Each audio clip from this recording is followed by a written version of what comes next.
Oke, assalamualaikum warahmatullahi wabarakatuh. Saya Sina Muhammad, yang terhormat Ketua Hamiani Penjuru Muda selaku Dewan Secara Pesantren Supercamp Al-Quran Larban 3 dan terlibat juga dengan yang terhormat Ketua Hamiani Penjuru Muda selaku dari Pesantren Supercamp Al-Quran Larban 3 dan terlibat juga dengan Nur Akbar selaku dari Kepala Madrasah Sanawiyah Al-Quran Larban 3 dan terlibat juga dengan Alhamdulillah Jaros selaku dari Kepala Madrasah Aliyah Al-Quran Larban 3. Alhamdulillahirrahmanirrahim, kali ini saya Hanzo Fernanda Zara dari kelas 9 MTS Al-Quran Larban 3 akan presentasikan tentang kaidah Faraidul Bahiyah.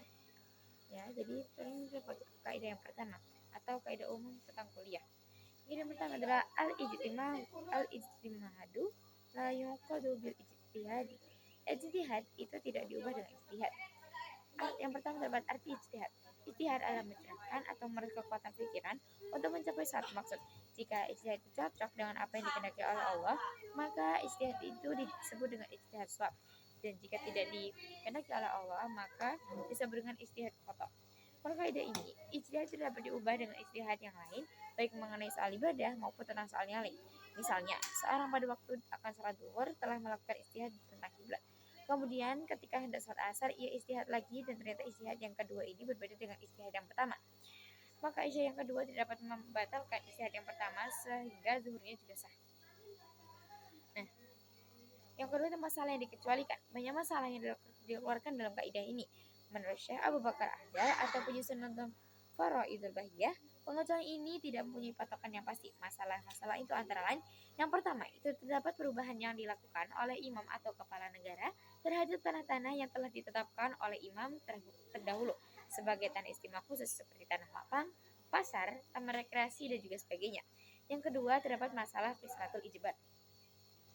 Misalnya, seorang pedagang besar yang sedang bangkrut dituntut oleh dua orang koleganya agar segera melunasi hutangnya kepada mereka masing-masing sebesar 4 juta rupiah. Sedangkan hak miliknya atau pedagang yang bangkrut itu ketika ditaksir hanya bernilai 3 juta rupiah. Hakim kemudian membagi harta tersebut berdasarkan usbatul ijbar. Dengan begitu, dua orang penagih masing-masing memperoleh 1,5 juta rupiah. Kemudian setelah menjadi keputusan, datang seorang lagi dengan membawa bukti yang sah bahwa ia juga telah memberi pinjaman kepada pedagang itu dan menuntut agar segera dilunasi. Gatel. Patene kali 15. Kok 15? Berarti kikis. Heh, ki. Zitna loh. Tak foto, Miss. Mama. Tidak ini benar. Yang kedua masalah takwib atau penetapan harga. Misalnya, seorang laki-laki meninggal dunia. Harta peninggalannya berupa sebuah rumah, beberapa hektar sawah, dan beberapa unit. Pada waktu pembagian warisan, tiap barang ditaksir harganya. Setelah ditaksir, ternyata ada ahli waris yang memperoleh lebih dan ada yang mendapatkan kurang. Bila terjadi begini, maka pembagian boleh diulang atau diubah. Yang keempat terdapat masalah waris atau dahil. Terjadi sengketa antara ada juga biaya mengenai sektor seekor sapi. Masing-masing mengaku sebagai pemilik sapi tanpa bisa mengajukan bukti atau saksi, sedangkan sapi tersebut berada di tangan A. Pada waktu sengketa terjadi, karena itu hakim memutuskan bahwa Allah yang berhak atas sapi. Berdasarkan patokan umum bahwa dahil dimenangkan atas kharij. Dahil ialah orang di mana barang sengketa berada di tangannya, sedangkan kharij itu adalah orang yang di mana barang sengketa tidak berada di tangannya.